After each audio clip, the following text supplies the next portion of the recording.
You are born on the dirt floor of a one-room hut, the youngest of six, in a village that has no name worth remembering. Before you can walk, the world has already decided what you are: nothing. By the age of 6, you are already in the fields, pulling weeds until your fingers bleed.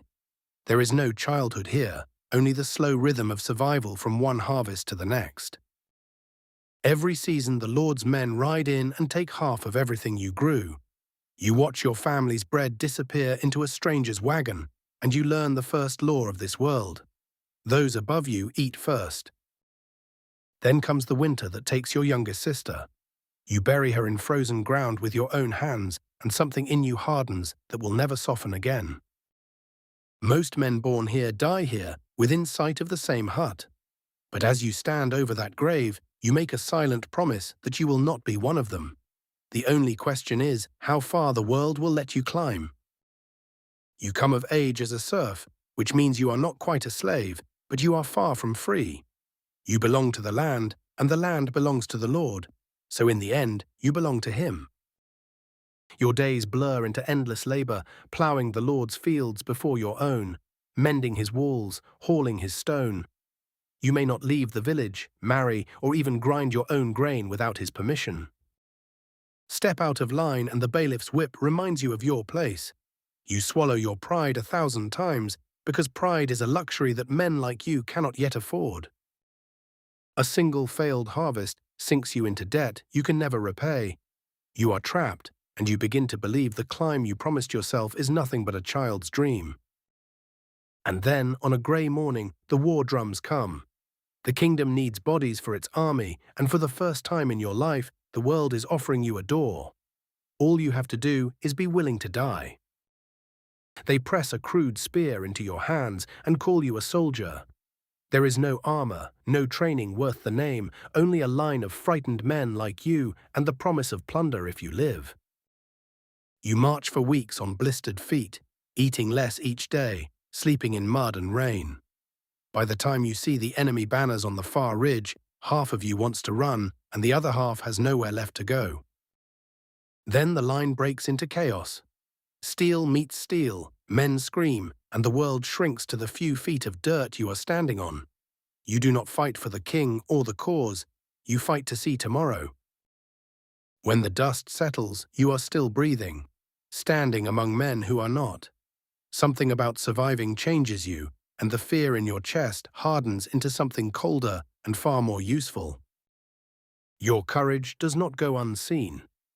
A battered knight, separated from his squire, watches you hold your ground when braver-looking men fled, and he decides you are worth a second look.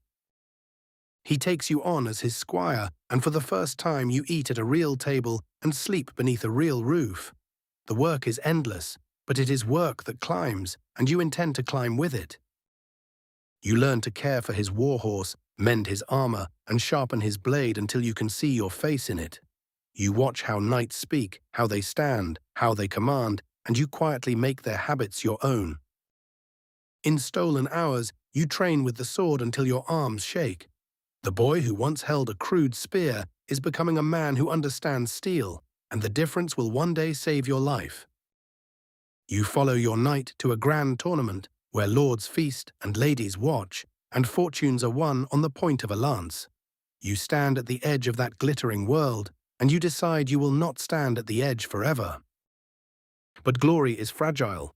In the next campaign, your knight is struck down, and as he dies, he tells the captain you fought like a man twice your rank. Suddenly the path forward is open if only you are bold enough to take it. On one knee before your lord, a sword touches each of your shoulders, and the boy from the mud is gone forever. You are dubbed a knight, the first true rank of the powerful, and the whole world looks different from up here. Now you ride in steel that bears your own crest, on a war horse that answers only to you. Men who would once have whipped you in the fields now lower their eyes as you pass. In the next great battle, you lead the charge that breaks the enemy line, and the field is won because of you. The cost of climbing has always been blood, and you have learned to pay it without flinching. Victory brings spoils, ransoms, and a reputation that travels faster than you do. Coins fill your chest, and your name fills the mouths of strangers, and you begin to understand that fame is its own kind of weapon. Word of you finally reaches the highest hall in the land. The king, always hungry for loyal swords, sends for you, and you realize the door that opened on that grey war morning leads much higher than you ever dared to dream. For your service, the king grants you a manor and the lands around it. And just like that, you become a lord. The same kind of estate you were once born beneath is now yours to command. Now the peasants kneel as you ride past, and the irony is not lost on you. You stand exactly where the man who once took your family's grain stood, and you must decide what kind of master you will be. You learn that ruling even a small domain is a constant arithmetic of grain, gold, and loyalty. Tax too little, and you stay weak. Tax too much, and you breed the very desperation that once forged you. At court, you discover that words can be sharper than swords, and that smiling rivals are the most dangerous kind. Every alliance is a trade, every favor a debt, and you play the game because the alternative is losing everything. Then you catch the edge of a conspiracy coiling around the throne itself. You can stay small and safe, or you can wager everything you have climbed for on a single dangerous bet. You have never been good at staying small. Your gamble pays off, and a grateful crown raises you to duke, one of the most powerful nobles in the realm. The mud you were born in is now so far below you that most men cannot even imagine the distance. Now whole armies march under your banner and vast estates pour wealth into your coffers. You command more men than your entire home village ever held, and a single word from you can change thousands of lives. You bind your house to others through carefully arranged marriages, trading hearts for alliances without a second thought. Love is for peasants. You deal in bloodlines and borders now. But power this great makes the king nervous, and a nervous king is a dangerous one. You feel his suspicion turn toward you like a slow blade, and you understand that the man on the throne now sees you as a threat. The whole kingdom can feel it now, the way the air tightens before a storm. Lords choose their sides in whispers, swords stay loose in their sheaths, and everyone waits to see who will move first. Then the king dies suddenly, and he leaves no clear heir to follow him. The throne sits empty, the most dangerous thing in the world, and every powerful man in the realm looks at it and sees himself. You do not hesitate. You raise your banners, call in every favor and oath you have spent a lifetime collecting, and march to take what no one will simply hand you. The boy from the mud is going for the crown. It all comes down to a single terrible battle that will decide the fate of the realm. Thousands clash beneath a darkening sky, and at the center of it is you, fighting once more for tomorrow, just as you did as a frightened boy with a crude spear. At the height of the carnage, a rival lord betrays his own side and turns the battle in your favor, for a price you will pay later. When the banners fall, yours is the one still standing, and the realm is yours by right of blood and steel.